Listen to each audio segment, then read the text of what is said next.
Hey everybody, Arnaldo here, broadcasting from Fidelios Frequency. Welcome to my channel and welcome to another video focusing and featuring the releases for the records of the month for the month of May. I'm actually a little bit late this month. The records of the month for Vinyl Me Please.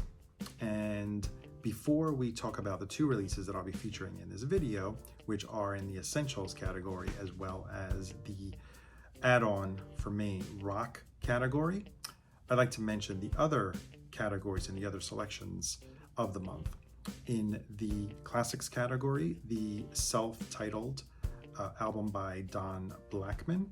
In the hip-hop category, we have Doris by Earl Sweatshirt. And in the country category, we have Clint Black and his album Killin' Time. Which brings us to the two albums we'll be talking about in this video. So the main category that I'm subscribed to is the Essentials category, and this month it features an album by Alice Coltrane called Eternity. This month I also added the rock category. As you probably know, Vinyl Me Please offers you the option, if you like them, to add on just for the month or just continue an additional add-on additional subscription the other records of the month. And this month I was really interested in the rock selection. Like I have selected, I would say since it started almost about a year ago, I typically add the rock selection. And this month, the rock selection record of the month features the debut album by Little Richard called Here's Little Richard. So let's start off with the add-on selection, for me at least, the rock record of the month, and that would be Here's Little Richard. And let's just do a brief unboxing of it. Not much to show, but I would like to focus on the spectacular, I have to say it, reproduction of the cover. As you can see here, it is a gold foil version of the album cover. The back of it, of course, is not gold foil, but it does have its nice little touches in the VMP logo, which is also some kind of metallic foil in red. Typically, Vinyl Me Please offers all of their album covers in the heavy cardstock, almost Stoughton type tip-on jacket. This month, probably because of the type of ink that they were using for the gold foil, they opted instead just for a regular direct to board type of printing instead of the tip-on jacket, and it has a slightly thinner cardstock, but nonetheless, I love the way they reproduce the cover. I think the gold is a fantastic finishing touch. In addition to that, we'll take a look at the Obi, which tells us that lacquers are cut by Barry Grint at Air Mastering. They are not the AAA that probably some of us were expecting, rather that they are sourced from a digital source, and it's pressed on slip-in and slide-in 180 gram vinyl, pressed at GZ Media, I'd like to add. In addition, it also has a booklet with the listening notes by Pulitzer Prize winner for poetry, I'm assuming, Jericho Brown. So let's talk a little bit about Little Richard and the album.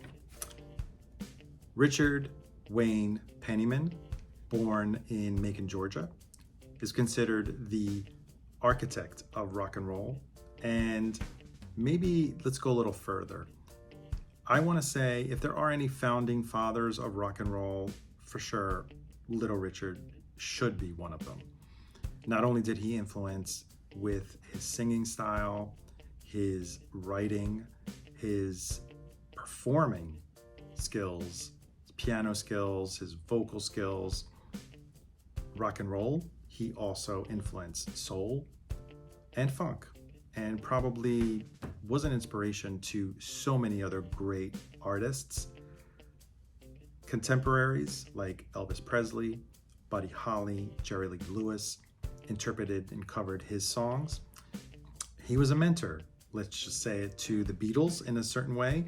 In 1962, when he was touring the UK, Brian Epstein, the manager of the Beatles, reached out to him and asked if the Beatles could open for him. That's how popular and how much attention and how many crowds he was attracting, and saw it as a great opportunity to have the Beatles open for him. They also opened for him in Hamburg at the Star Club, and he was very gracious in accepting the Beatles as openers, and taught them, showed them, gave them advice on how to perform his songs. The Beatles used to perform a lot of Little Richard songs, and kind of coached and taught Paul McCartney his really distinctive vocalizing that he was doing. And you can hear that influence in some of the Beatles records, the way Paul McCartney and John Lennon were singing in falsetto was totally reminiscent of Little Richard. But moving on to the record. This is the debut album that came out in 1957 by Little Richard, and it wasn't intended and recorded to be an album, but it was really a compilation. He was signed to Specialty Records, which is the Art Rupee label, and he recorded initially a batch of singles, I believe 6 singles. This was a compilation, and 6 of those songs, whether A-sides and B-sides, are featured on this first album, and the other 6 are new tracks for the time. But we have the iconic masterpiece. Yes, Tutti Frutti, unmistakable opening line. Long Tall Sally, Slippin' and Slidin', Ready Teddy, Rip It Up, and She's Got It. Those 6 singles are included on here. Oh, and just wanted to point out, by the time this album came out, after those first 2 singles, Tutti Frutti and Long Tall Sally, they each sold 1 million copies, which is like pretty impressive. So included on this first album, along with new songs, Jenny Jenny, Can't Believe You Wanna Leave, Baby, and True Fine Mama, all of those recorded subsequently, and between 2 different studios, mostly recorded in New Orleans, but also some of the tracks were done in Los Angeles. What else to say about Little Richard? Apart from his showmanship, later on in his career, he became even more flamboyant than his original performances, donning capes, signature way to play the piano, almost bent over, never sat down. And more importantly, the foundation that I was mentioning before to rock and roll is his 8-note pattern, which he developed it and was like the basis for a lot of these early rock and roll songs. Comments about the pressing: I do not have an original to compare it to. Every time I searched for a copy of this, and I've come across it in record fairs or in used bins, I never found a decent copy. They were all very well loved, and I could see why. When you play this record, this is a party record. You put this record on and you can't not dance and have a great time. So I could see this record being played a lot. I'm perfectly pleased with the pressing, and it is a recording of 1956. It's not an audiophile recording, but what's most important is Little Richard's performance, his explosive vocals, and during the taping of the songs, you could almost sense how he's moving around by the placing and like how his voice is placed in the microphone, around the microphone. So, Little Richard, the rock selection for the month of May in Vinyl Me Please. And now let's move on to my main subscription category, which is the Essentials. And as I showed you earlier, it features this month Eternity by Alice Coltrane. Let's take a quick look at the packaging, starting off with the Obi. We have lacquers that are cut all analog from master tapes. It does not say the original master tape, so I guess we're going to interpret it as a copy by Ryan Smith at Sterling Sound. It was pressed at GZ Media on 180 gram vinyl. The color is orange and pink. And we have a listening notes booklet by Natalie Weiner and an art print, which I'll call it a poster. And actually, let's take a quick look at the poster.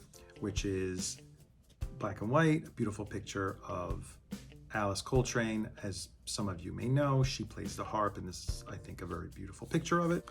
And now a little bit about Alice Coltrane and Eternity. I'm fairly new to Alice Coltrane's music. Actually, I'm fairly new to jazz. I've only been listening a little bit more intensely in the last maybe 3 or maybe 4 years. And around that time, I also discovered Alice Coltrane. Initially, I was recommended Journey in Sachidananda, which was the first album of hers that I bought, and I had not listened to it. I just bought it on a recommendation, a very strong recommendation, and I was quite blown away when I first played it. Alice Coltrane, born Alice MacLeod, initially a pianist, also a harpist eventually, composer, band leader.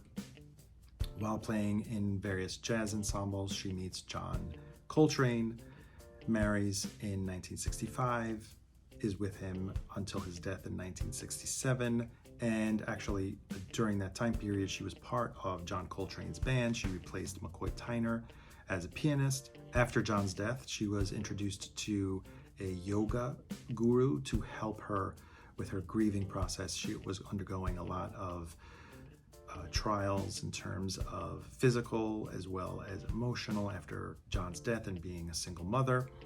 And she found solace in meditation. She found solace in her spirituality and eventually moved to California. And originally her first solo records were as a band leader, composer, and solo artist were through Impulse. She moves to California and she is signed by Warner Brothers, and this actually is the first album released under her Warner Brothers contract. It's very ethereal, meditative, I would have to say, and also a little bit more experimental than the other albums that I have. The rhythm section is Charlie Hayden on bass, Ben Riley on drums, and also features Carlos Santana on percussion on a few tracks, along with other orchestra, trombones, a lot of brass and string players also on this album. So a little bit about the sound quality. I don't have an original to compare it to, but when I put this on, I was blown away by the mastering. Maybe the original sounds better. I can't imagine it sounding better. I'm very happy with how this sounds, how real, almost 3D, a lot of these percussion sound. The bottom end, the bass is very deep, as well as the soundstage, very wide and also very deep. Very happy with the Ryan K. Smith mastering, not so happy with the pressing. I have to say, my copy was filled with non-fill, that crackling noise, almost like a rip throughout many parts of the record. It wasn't just one or two, the entire side two was hit or miss. And usual process, very disappointed of course, but I take a video audio clip, send it to customer service at Vinyl Me Please. I think it was on a Friday, and the following Saturday by midday I already had a shipping notification of a replacement copy. So props, kudos to Vinyl Me Please customer service. Second copy arrived, the entire copy, not just the vinyl, was sent to me, and no problem whatsoever, perfect copy. And that wraps it up for this month's Vinyl Me Please video. Thank you very much for tuning into this monthly recap on Vinyl Me Please, and thank you so much also for watching the other videos on the channel and for subscribing. And if you haven't subscribed yet and you like what you saw, it costs you nothing, it's free. Just click that subscription button and thumbs up if you liked this video. Please, I also appreciate your thumbs down and any criticism, especially when it's warranted, as well as your comments. If any of you have original pressings of either the Little Richard or the Alice Coltrane and may have also the Vinyl Me Please, I'd like to know your thoughts in comparing if you have compared them. Once again, thank you for watching, and I will see you on the next one.